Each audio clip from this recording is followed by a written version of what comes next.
Autism definitely really impacted my childhood because I found it really hard to make friends and I was really longing for friendship. And when I did have it, I'd sort of become really obsessive around finally having connection. So I always sort of felt a bit alone. I used a lot of ketamine and that was really damaging to my body. My stomach, my bladder are just fucked. Like my stomach was scarred and my sort of solution to fixing that pain that I'd get was to start injecting heroin. I can trust my intuition when I am connected to this power and feel free to, to live my life. Hello and welcome to 12 Steps and 12 Questions. My name is Silvio and I'm an addict. This pod is full of personal and inspirational stories of recovery from addiction. And in every episode I'll ask each guest the same 12 questions about their life, addiction and recovery. Quick warning, there will be some graphic descriptions and a healthy amount of swearing. For this episode, please welcome Ruairí. Ruairí, thank you so much for being my guest today on this new edition of 12 Steps and 12 Questions. Before we get to your introduction, I would just very quickly like to thank everybody who's downloaded the podcast. I'm really grateful. And I'd be super grateful if you could quickly give us a review on whichever platform you're listening to. It really helps spreading the message and getting it out to people. So I'd be grateful if you could do that. Ruairí, hi. Hello. Would you like to introduce yourself quickly? Yes, hi, my name is Ruairí. I'm 21 years old. My pronouns are they, them, and I'm a recovered drug addict. Wonderful. Thank you so much, Ruairí.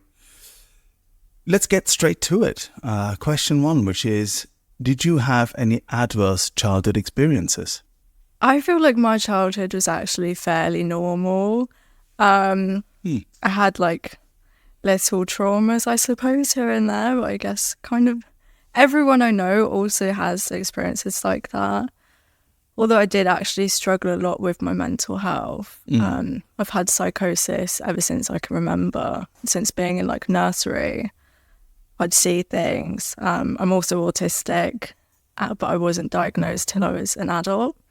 So it was a huge learning process growing up for my parents to try and understand how to deal with these coping mechanisms that I'd have, like having meltdowns, and they didn't really understand what to do. And then it kind of left a difficult mark on my growing up, I suppose. When I was around 7 or 8, I think I tried to run away from home. I didn't get very far. I packed a little suitcase. It was a 101 Dalmatian suitcase. It was like a foot big. It was tiny. And I left and we lived in this square. And I got to the exit gate and my next door neighbour just sent me back home. And that was as far as I ever got with that. But, autism definitely really impacted my childhood because I found it really hard to make friends. And I was really longing for friendship. And when I did have it, I'd sort of become really obsessive around finally having connection. And, that ended up sort of pushing people away from me eventually. So I always sort of felt a bit alone. There's sort of things that I would blame my using on in the future. But I've learned that it actually I don't believe it has anything to do with why I'm an addict, Yeah. It sounds as if, it's clear that you really struggled, when you were a kid, and when we're children, really young like that. I often ask about awareness, when we're a bit older, when we're 14, 15 and things, but obviously when you're a child, you have no awareness at all. So things happen to you, don't they, rather than you feeling that you have any agency in them. So if you put yourself back into those shoes, what did that feel like for you, really? It was very isolating because I was very confused my whole life why I would do certain things, why people didn't want to be around me. That led me to self-harming at a really young age as well. And anxiety was just a constant because all of these things was happening around me and to me as well. And it was things that I had no coping mechanisms to deal with, so I sort of turned to self-harming when I was around 13. It sounds as if you were troubled from really early on, but you find there is no cause for that? I think some people just have mental illnesses, and I'm one of those people. Yeah. Possibly genetics, probably genetics. It runs in my family.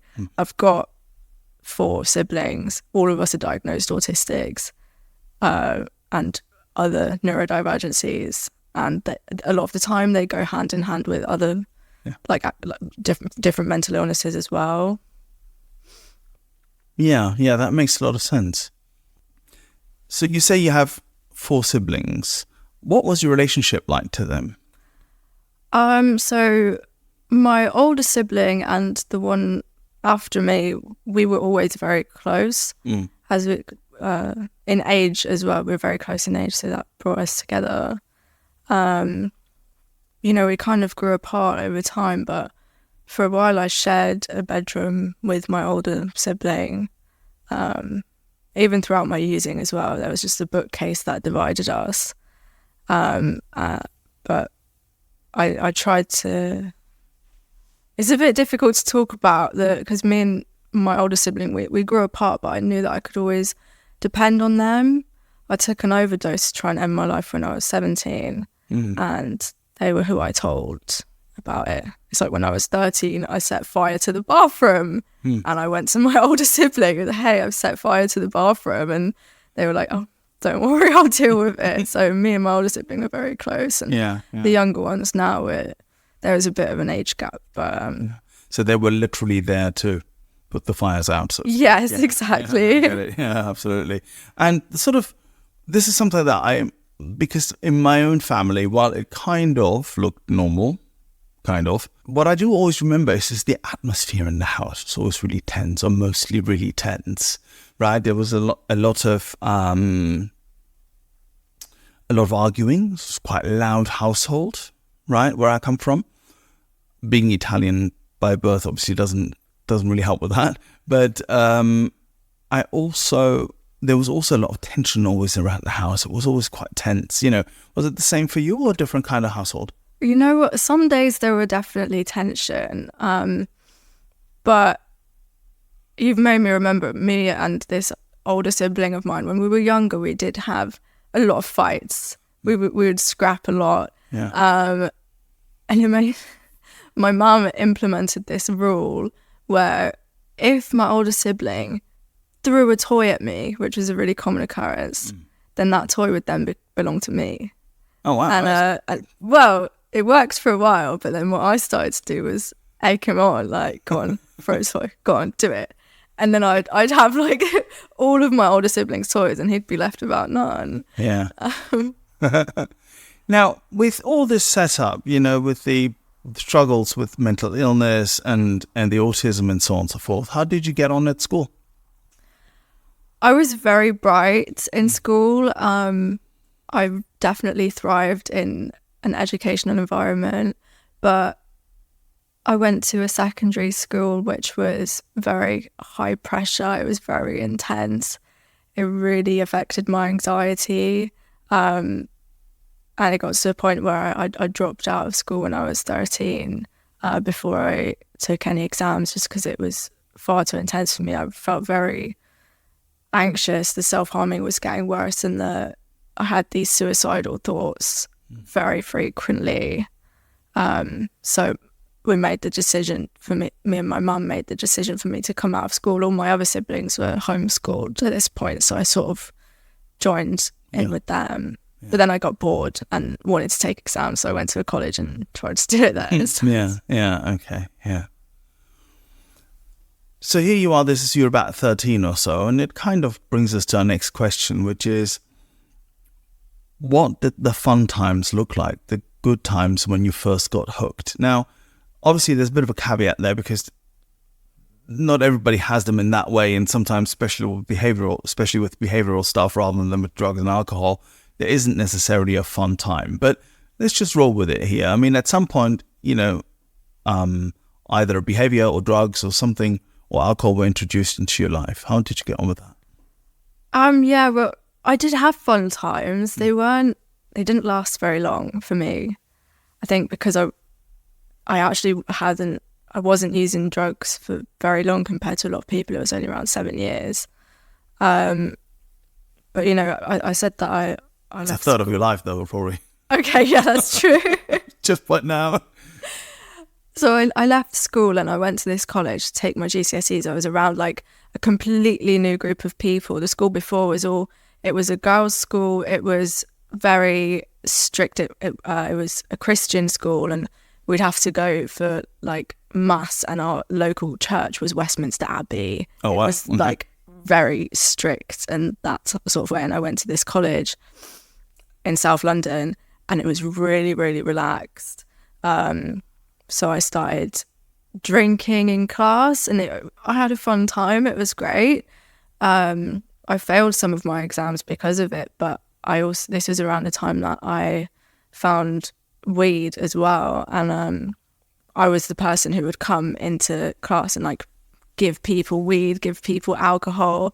We sat one of our exams, and the whole exam hall stank of weed, and like because I was this, you know, this young. Then I suppose I was a girl, this young girl who had just come from this like really amazing Westminster school, like really bright. No one assumed it was me, but all my friends knew, and I finally got that sort of connection that I was looking for. Yeah. Because I was giving people drugs and giving people alcohol, and I had this group of friends, and I don't know if it was real or if it was because they also just wanted the drugs, but that I suppose was sort of fun times.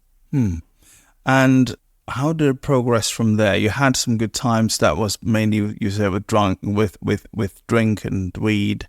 And then at some point, I assume harder stuff was... I mean, we met in Cocaine Anonymous, so I'm assuming harder stuff at some point came into the equation. Yeah, they did. I started a job when I was 15 or 16. I can't really remember. But...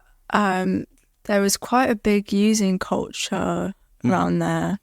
A lot of people drinking and using cocaine. And I got into a relationship with a guy I'll call Charlie, which fits. Yep. And he was really abusive. He did not like me drinking. He hated it. I was only allowed to drink if he gave me the alcohol, which looking back it doesn't sound great. Because his actions with me it caused a lot of trauma, that relationship. And so as soon as I was in that relationship, my using became just to escape reality. I wasn't using for fun anymore. I found some cocaine that he had and I used it, and then it helped a lot. And cocaine really wasn't my favourite drug. I actually didn't like it at all. But it gave me a sense of ease and comfort still somehow. And, very quickly that I moved on from sniffing cocaine to sniffing ketamine, taking pills, and so on to, being in some sordid places, taking crack and heroin at age however. Yeah. At very young and a young age, yeah. Did you, we kind of spoke a little bit about awareness earlier. Did you, how old are you here? 15, 16, 17 maybe, right? Do you have any awareness about what you were doing, what it was doing for you, that drugs and alcohol were doing something for you you couldn't do yourself? How did you feel about this? I was completely unaware. I have a little story to explain that. So at age 17, this is when we went into lockdown, and I was very suicidal, and lockdown made it so I wasn't able to see Charlie at this time, which was amazing, but my mental health was really, really bad. And I took that overdose to try and end my life, and I ended up in a psych ward for the most part of a year. And a couple of weeks ago, I was going through some stuff in storage, and I found some of these psych ward notes and papers that they'd written. And one of them says, Rory seems to be unaware that the effects drug and alcohol have on their mental health. And I completely was unaware the whole time. And I didn't even know it was helping me feel better or making me feel worse. I was just kind of doing it all the time because it was like I had nothing else to do. I didn't know what else to do. I think it was just another coping mechanism at this point. I'm not sure at which point I became powerless to not do it. Yeah. But it was probably soon after this time, I think. The reason why I ask is if I look back at, so for me it became distressing later in life than it did for you, right? I was in my early 20s when it really started, the drugs and the alcohol really got to me, right? So beforehand though, in the fun times, I thought of myself as being quite cool. I was quite rock and roll.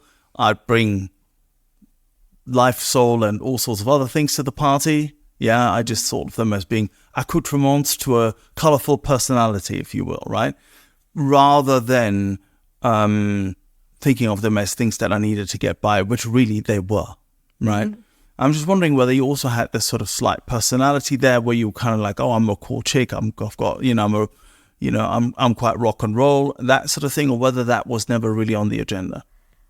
I think I did have that a bit, actually. Even when it got really, really bad and my using was really damaging, I think it actually, that feeling of being this like rock and roll type person, everything's grand, I think that feeling increased as my using got worse. I didn't want to face the reality of life as I was living it. So I'd be in the worst state imaginable on a clock trying to get something just to feel okay, but it's like, oh, it's fine, sex, drugs, rock and roll, when really it's just drugs and overdoses and more clocks and that cycle of just living that life. And it wasn't grand at all, but I did lie to myself definitely and pretend it was that way, and lie to other people for sure, and tell them I'm fine, I'm doing great. Looking at it now, in hindsight, do you know what it was that it did for you that you couldn't do for yourself at that time? Well, I couldn't do anything, I don't think. I was awful at living life. I didn't want to face the reality of anything. Drugs did for me everything. I was no longer suicidal. It gave me this fix to all my problems. It's like, how could I ever want to kill myself? Like, I found this thing, I'm living to use, and that's it. And it solved absolutely everything in my life, I think. Yeah. It progressed then, didn't it? Our question 3 is, what were your worst consequences? And finally, your rock bottom. The usual caveat, not everybody has a rock bottom, and so on and so forth. I think we've heard it often enough now. You just said that you were on a clock, so at some point you were physically dependent. Mm-hmm. So how did it all progress from there? It happened very quickly. It honestly feels like, 1 week I was just smoking weed and drinking with friends, and then really not long after, in a space of a few months, I was injecting drugs. I started injecting ecstasy before I started injecting heroin. The drug dealer, he come to me and he gave me this, in a baggie, this big fat rock. It was like a yellow golden colour. I'm like, what's this? And he's like, it's for free, have it. I'm like, what is it? And he said, it's ecstasy. Well, he said, it's Diz. I'm like, well, what the fuck is Diz? He said, it's ecstasy. And I asked him, how do I take it? And he goes, well, just get a bit, crush it up and mix it with water and then drink it. So I couldn't wait for him to leave. I went inside, I crushed it up and I mixed it with water. And I'm like, I don't want to drink this. I'm going to find another way to get it into my system. And that was when I started injecting ecstasy. So I feel like I was hooked on needles before I was hooked on the actual substance I was injecting. I find this fascinating. First time I've ever heard of this, that anyone would inject ecstasy, but then there's just me maybe living under a rock, I don't know. But I also find it fascinating that am I getting this right? By yourself, you thought of, actually, I could inject, and then you injected. Yes, well, it was a big learning curve for me to try and inject. There was no harm reduction. I had no idea how to inject. The first time I tried to inject, I had no needles, no syringes, but I had piercing needles because I do piercings sometimes. And I had a Calpol syringe downstairs in the kitchen drawer. And I tried to sort of MacGyver it together and like with a lighter melt this Calpol syringe and stick this giant 16 gauge needle into this syringe and try and get it into these floppy little veins, and it did not work. It was painful. I felt so sick, and then I found out about needle exchange and stuff like that, but still I had no idea how to safely inject drugs, and it caused a lot of problems for me. I mean, apart from the fact that it just sounds absolutely horrific, this experience of, what did you say, MacGyver, the needle? Yeah. I mean, oh God, right? But apart from that, I just find it fascinating that by yourself you come up with this idea. Nobody introduced you to injecting. I'd seen people do it. There was a period of my time when I was 16, I was sex working in these basically crack houses sort of places, and I'd seen people inject before. I'd had a lot of cannulas put in by doctors for my physical health problems, so I kind of followed their leads. Right, okay. Well, you just said earlier that you were more, I'm paraphrasing, so forgive me if I get this wrong, but that you were, before you were addicted to drugs, you were almost addicted to needles. Did I get that right? Did I understand that correctly? Before I was addicted to heroin, I want to say, like, I felt every time I went to inject something, I'd inject anything. I tried injecting alcohol. I tried injecting ketamine into my veins when it's meant to go in your muscle. I really liked putting things into my vein, and then it would be anything I could get my hands on, you know, and then it became injecting heroin, injecting crack. Like, what did the injecting do for you as opposed to snorting? Let me just come out with this right away here. It sounds weird, but it is true. I am to some degree that cocaine addiction was also an addiction to snorting, right? Something about the act of snorting, about the whole ritual, of course, of racking up a line and so on and so forth, and then having this go into my nose. And then I enjoyed, as weird as it is, but it is true, I enjoyed that sensation of it going up my nose and then dropping back down, you know, and so on and so forth. So there was quite a bit of almost physical enjoyment in that, which sounds weird to normal people, I'm sure, but it is that way. So is there something similar for you in terms of injecting? Yeah, for sure. There was something very ritualistic about getting everything ready, putting this syringe there, needle there, put it in, do that, cook that, all of that, getting it into the barrel, finding a vein, which was the worst part, but it was still part of the process. That it might be because of my autism, but I definitely enjoyed the repetitive process and this sort of ritual of setting everything up and getting it into my veins. And also, obviously, the fact that definitely my experience was that injecting drugs gave me a much stronger, more intense high than snorting it, you know. I think rituals are, I think even all the research and things points into that direction, that rituals are a huge part of addiction, you know. So this is not unfamiliar or unexpected, I suppose. A needle addiction is something that, you know, doesn't get spoken about that much, or hasn't been spoken about that much on this podcast, perhaps. I mean, I feel like for me, it might be important to clarify that I don't think I was powerless over needles. No. I was powerless over drugs, but there was definitely, I do feel like I was there's a difference between addiction and powerlessness in my eyes. But I was very fascinated by the idea of injecting drugs and then doing it. And I became definitely hooked on taking drugs that way instead of like drinking alcohol. It's like, let me just see if it will work, if I can get it into my veins. Bad idea. The act of injecting all sorts of stuff, as you said, I mean, you injected alcohol and ketamine and all the rest of it, it does suggest to me that there's quite a lot to the fact that you want to inject, right? Because usually, I suppose, if you're hooked on heroin, you don't inject alcohol. Well, if I couldn't get my hands on what I wanted, I'm going to use something else anyway. And if I'm going to use something else, let's just see if I can get a more intense high from it by injecting it. You know, and How did it then? I take it progressed into full-blown heroin addiction.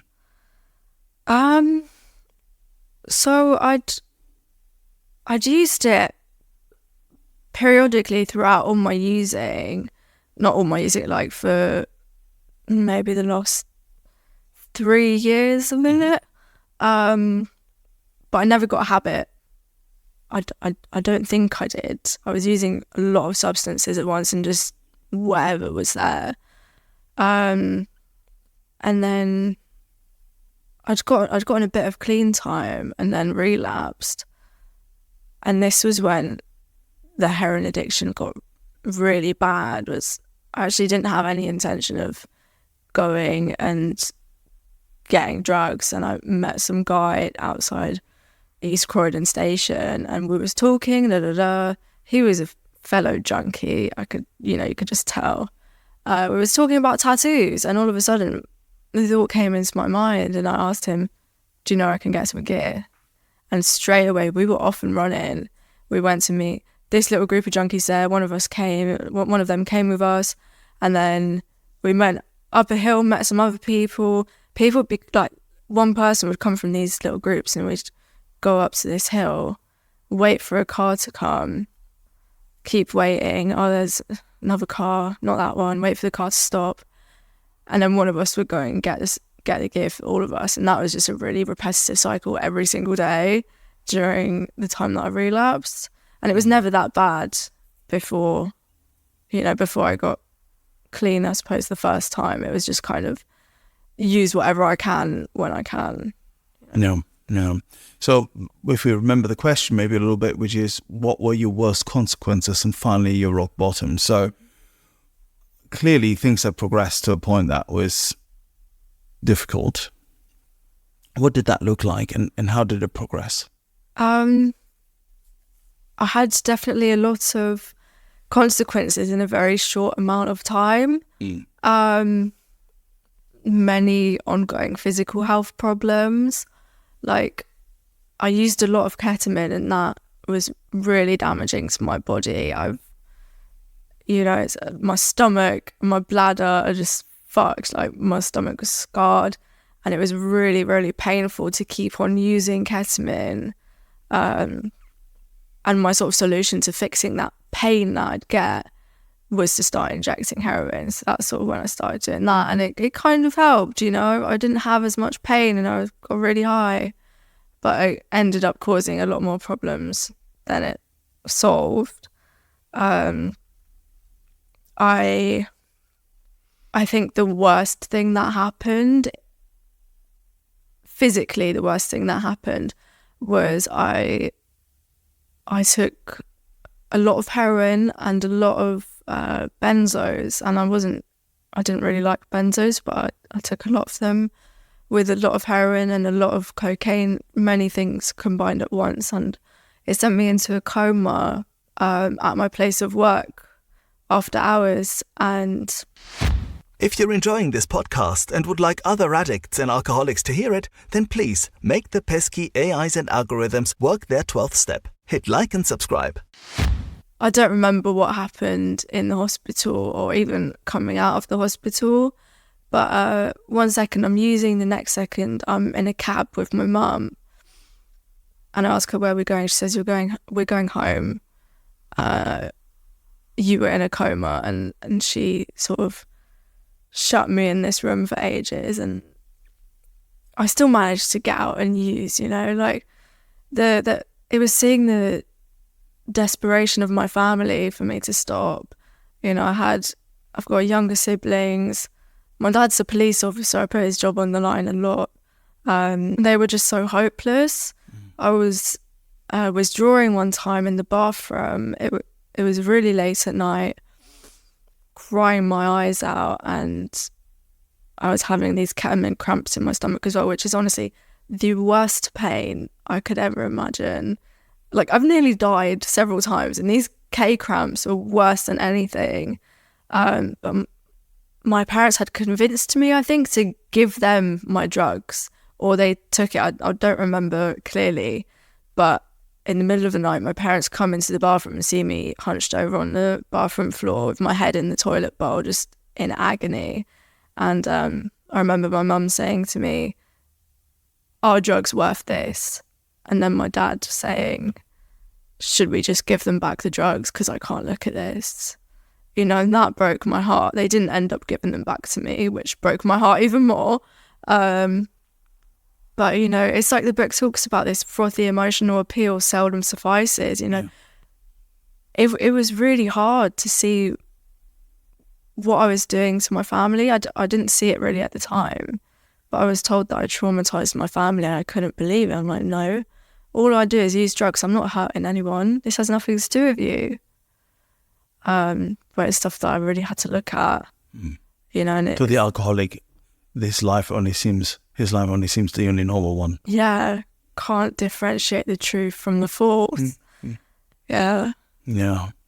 So would you describe this as the point of no return, where you decided you wanted to get clean, or were there other bits? I wanted the consequences to stop, for sure. So you know, before this horrible relapse and the coma and that, all the overdoses, I'd taken the steps before, but not honestly. I didn't ever actually want to stay stopped. I'd hear people talking about relapse. I'm like, oh, when's this going to happen for me? When am I going to get to relapse? Get to relapse, yeah. You know, so I don't count that. I feel like it wasn't an honest shot at it. But, you know, I made the decision to go to rehab after, you know, this awful relapse. And it was really just because I wanted to keep on using, but I couldn't keep on using if I was going to die. And I was overdosing a lot. I'm like, shit, I'm going to die. If I die, I can't use anymore. Let's go get some help. And in the treatment centre, I still managed to use in there, you know. And then, yeah, I had an awful time, but... Yeah. Our question 4 is, did you ever want to die, consider suicide? Now, by the sound of it, and I hope you don't mind me saying this, you were sort of living on the edge for quite a while in many, many ways, by the sound of it. For a long time, definitely, especially when I was in that abusive relationship I spoke about, and I was in the psych wards and stuff like that. But I feel like my mental health and my using were parallel with each other. I don't think one was caused by the other necessarily. I did try to kill myself quite a few times, but it got to a point, I think, when around the time I became powerless over drugs, that I stopped wanting to kill myself. I stopped wanting to die, because this was giving me a reason to live. You know, despite all the consequences. And that was like why I wanted to go to treatment. Like I said, I didn't want to die anymore. I wanted to keep on using, and it was giving me this sense of fulfillment that I was, you know, desperately searching for my entire life. Even if that fulfillment was just satisfying this craving that my body has. Yeah, you know? Yeah. I think only a drug addict can really understand that sort of reasoning. I think it's way too much for the normies out there. And I don't mean that in a bad way or anything. It's just, as we were saying, you know, to the alcoholic or the addict, you know, His life seems the only normal one. Yeah. Really interesting. Question 5 is, what other methods did you try to get sober before finding the rooms? Fuck all. I was one of them. I didn't try anything. Like I said, it was because I didn't ever actually want to stop using. Other people tried many things to try and get me to stop. All right, okay. None of them worked. Like I said, my mum tried to lock me in the house. She was like, I'm not letting you out of my sight until you're locked up in rehab. I'm like, yeah, all right, that sounds good. Still used in a treatment centre. People would beg me to stop, and they could see the progression clear as day. But for me, I thought everything was fine. So I was enjoying what I was doing. So I thought, and I didn't actually want to stop. And it wasn't until I was in this treatment centre and I'd been using, someone had been giving me pregabalin and some benzos, and I'd been using them because I was dishonest about what I was using because my dad was sitting next to me when I was first admitted into this rehab. So they decided not to give me a detox for heroin. It was my own fault. I had a massive resentment to the rehab for not giving me a detox when I realised, oh, this was my doing. I lied about what I was using because I didn't want my dad to know, oh yeah, I'm using heroin, even though he already knew. But yeah, so this guy was giving me these drugs, but in my mind, I'm like, oh, these aren't drugs, it's fine to take. But then one day I sort of realised, confessed to start off what I did, and then I had this experience in my room, sort of like a step 1, 2, 3 experience together. I fully conceded my powerlessness. It's like, well, I can't even get clean in rehab. What's going to happen back in the real world, I suppose? And I begged God for help. I was on my knees, sobbing my heart out, sobbing my eyes out. And I, without reservation, asked for help and said, God, I'll do anything. And then I realised I actually did want to stop and stay stopped. But, a couple of days passed and I was in hospital for seizures, and I left the place and went and drank. Because there was no action put into place. It was a 12-step rehab, but it's sort of different to what we do in the rooms, with the sponsor. Yeah. Our question 6 is, did you struggle with the word God? So when you came in, eventually you did come to a 12-step group, obviously. And when you first got in, did you struggle with the word God?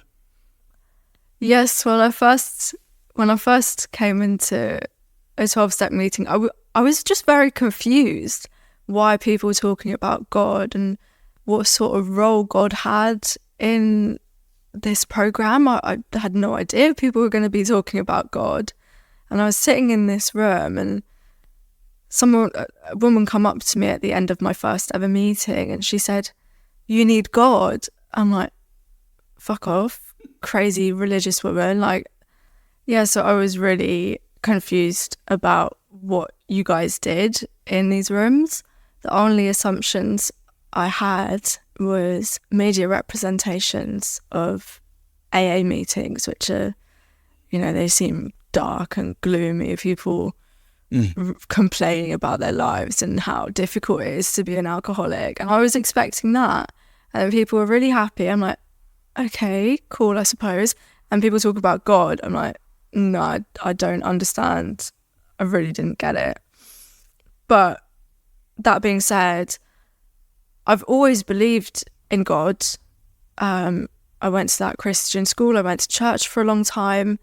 But when I was around 17 years old, I didn't stop believing in God, but I definitely lost faith in God because, I was struggling a lot with my mental health and drinking and stuff like that.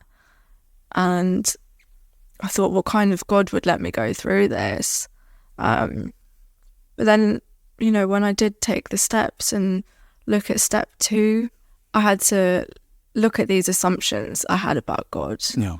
And then I was told it could be a higher power of my own understanding, which was very intriguing to me. Yeah.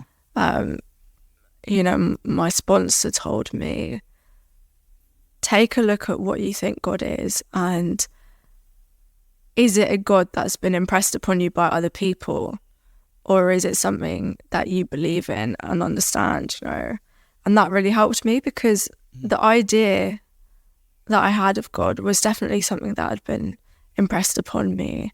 When I heard that this was a spiritual program and I heard people talking about God, I thought it's like, oh, is it like Hail Marys, or do we like sing Kumbaya? I really didn't understand, and people were talking about their own conceptions of God, and it was fascinating to me. And still today I don't have this well-rounded definition of what God is for me, but I 100% believe in this power that has saved me. Yeah. This idea that we'd have to believe in a God that we were told about by others rather than bring our own, BYOG, right, is something that was so relevant to me when I first came in as well, that because I come in also from this, I'd come in from having in one way or another rejected what I was told beforehand, and very mixed message upbringing around God.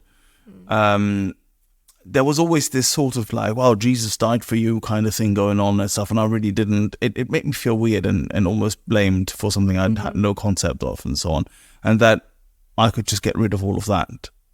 It had nothing to do with it had no place in my recovery.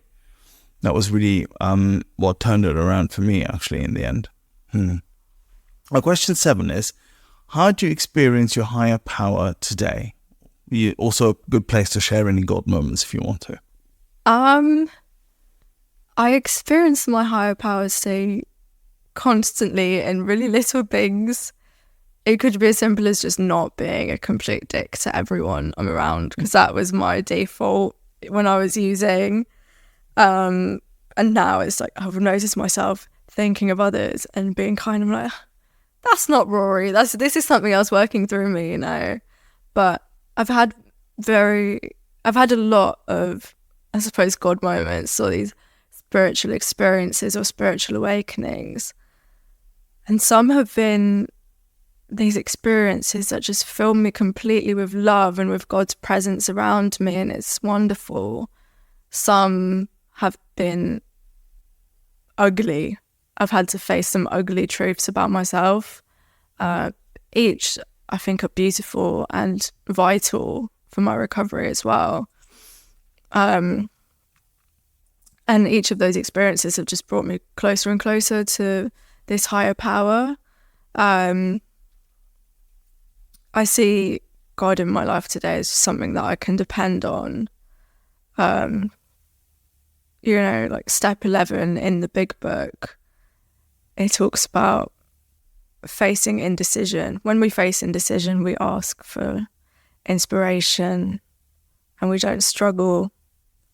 I feel like that's where my life is now, I can trust my intuition when I'm connected to this power, and feel free to, to live my life and having this, if I wake up in the morning, I get connected to this power, I feel freedom, and I can sort of trust what I'm going to do, the next action that I'm going to do, if I do stay connected throughout the day. Yeah.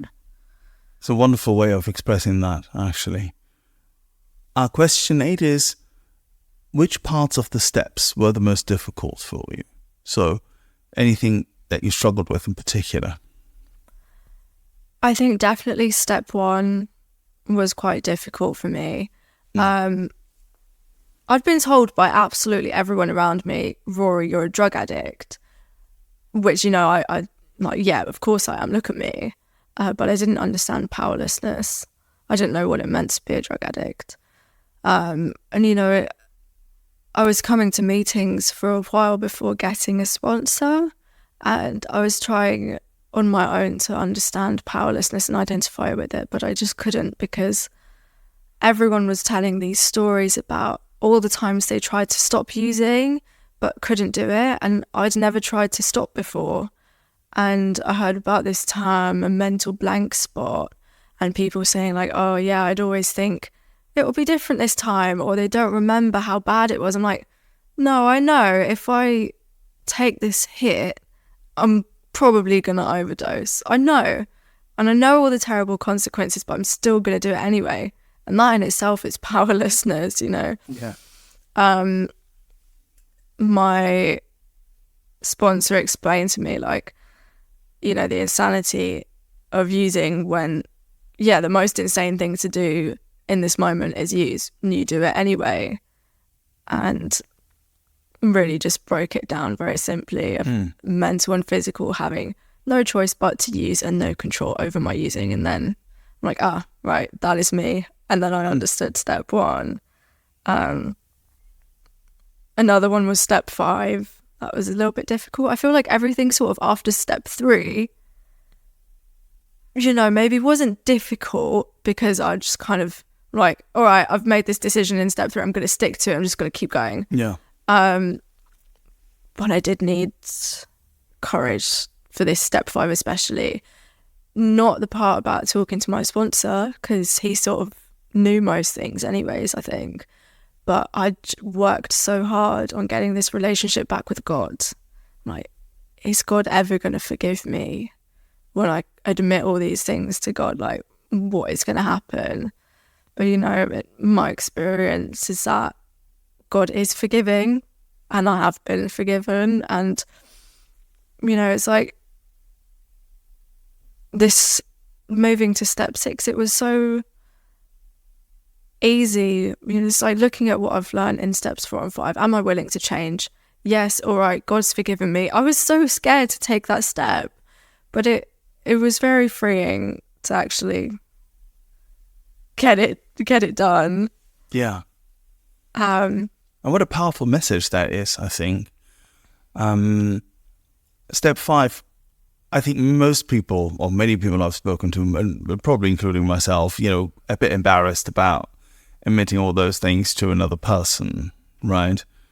But admitting them to a higher power and hoping that we'll still be loved, really, yeah, that we're actually still good people, we still belong to the human race, right? It's such a big deal that, yeah, fascinating. Question 9 is, which character defects give you most trouble?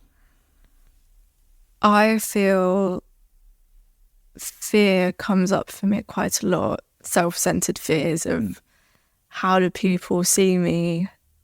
How am I presenting myself to other people? It's something that does come up quite frequently in my nightly reviews. It's definitely been present throughout my whole life, self-centered fears.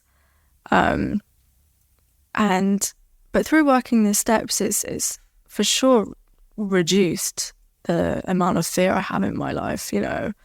But I am human, and these, like, I feel I can be a bit judgmental sometimes as well. And it's like these manifestations of self, they will come back throughout my whole life. But it's just about, you know, addressing it appropriately and turning it over to God. But fears, they are present.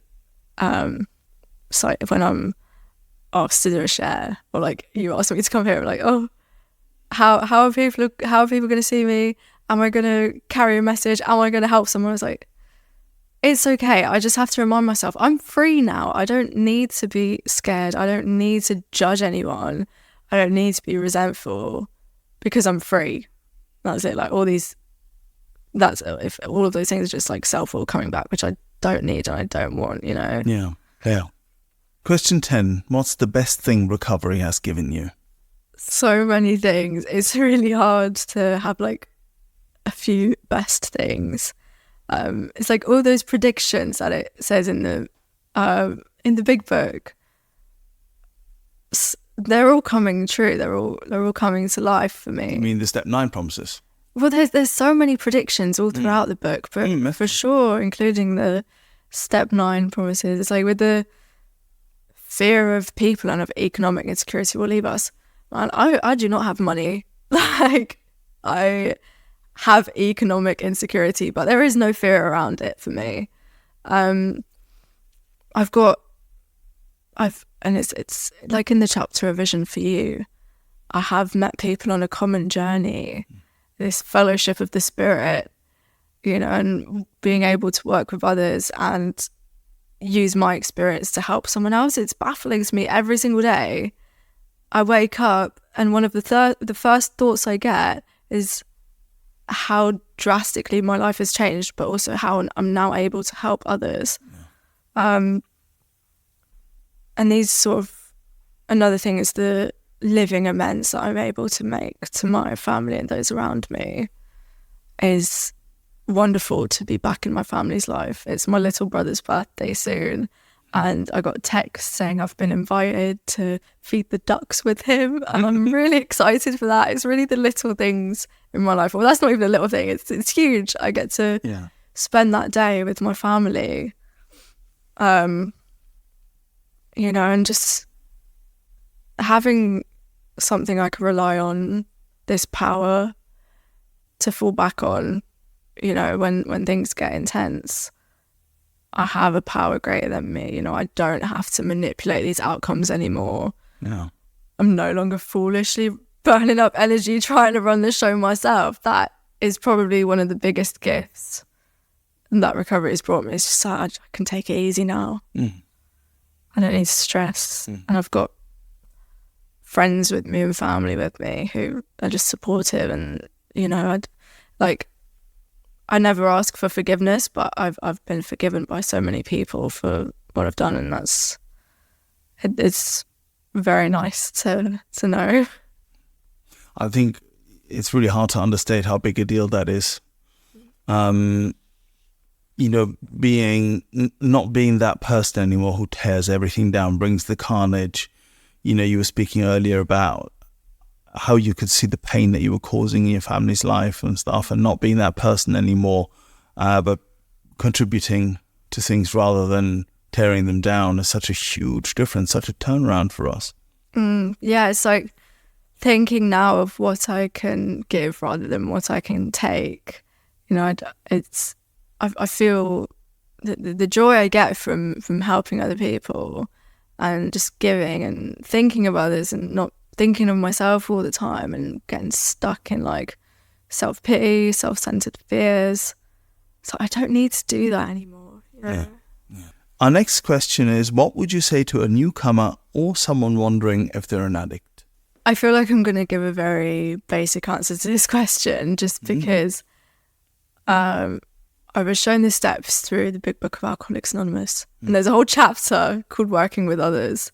And it gives us pretty clear directions on how to approach someone who's new, you know. So I would hopefully have a conversation with them if I can, and, you know, sort of share my experience similar to how I've done here, and, you know, talk about this lack of thinking before you even pick up and what precedes that.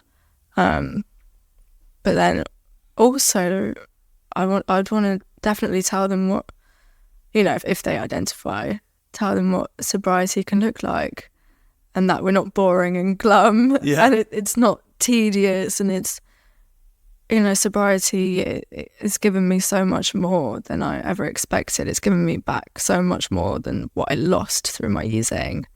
I'd for sure want to emphasize that this is what's on offer, and it's really amazing and really beautiful, and you can have a life that you couldn't even imagine. You know, it's not that difficult to do.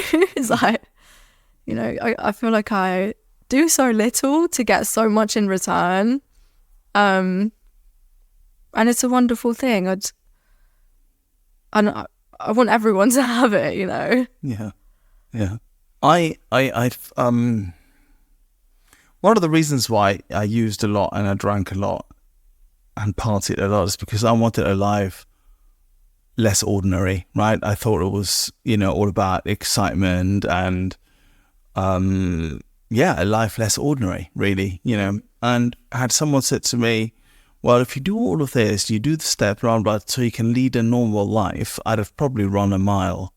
And I think we don't really lead, in that respect, normal lives. If there is even such a thing, I just find that our lives are filled with so much meaning and purpose and beauty and joy.